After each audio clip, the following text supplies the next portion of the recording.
Hi, I'm Matias. I'm the founder of PRLab. PRLab is one of the leading tech PR firms helping companies from all over the world to grow with the power of PR.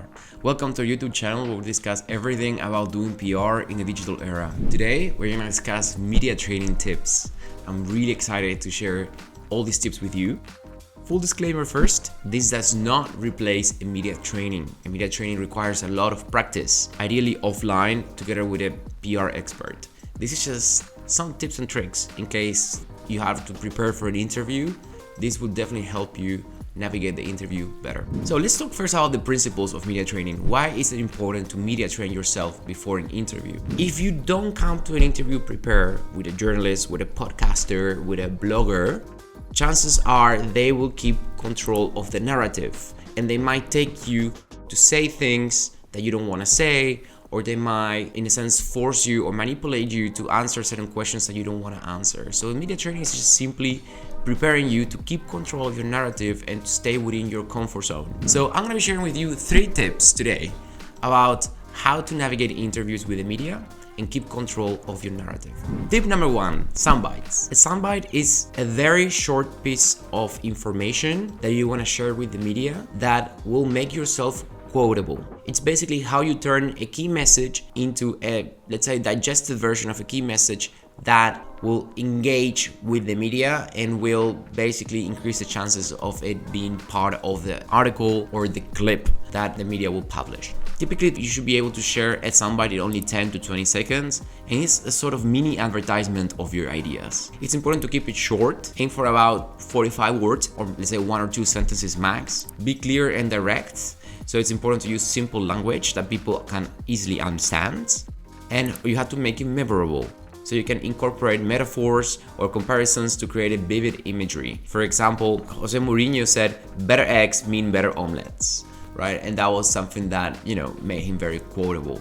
So think about that. For example, this is the black hole of information because blah, blah, blah. So that's kind of like a metaphor. So this is a nice way to make your key messages quotable. Tip number 2. Bridging. In many interviews, we see it all the time, especially with politicians, that they get asked things that they don't really want to talk about. And how do you actually navigate that?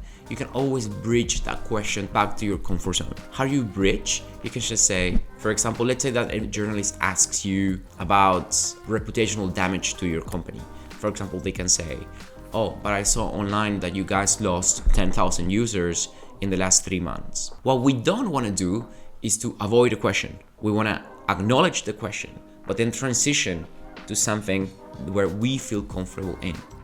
What we could say in this case is, "I understand your question. I'm aware that we lost 10,000 users in the last 3 months. However, it's important for me to talk about the things that we have done to prevent that from happening again, And then you talk about the things that you're doing within your organization, or you start sharing your soundbites and key messages with the media. So you acknowledge the question, but you bridge to something that you want to talk about, Tip number 3, flagging. Flagging is a simple technique where we basically highlight what is the soundbite that we want the media quote in the interview. So basically, flagging consists of saying something simple like, "Before we finish, I really want to highlight one thing about the latest activities that we've been carrying out in my organization." Or, for example, we can just say, "One thing that I really want to highlight about these conversations that we just had is the progress that we've been making around making our facilities more safe for our employees." That way, you reinforce and you flag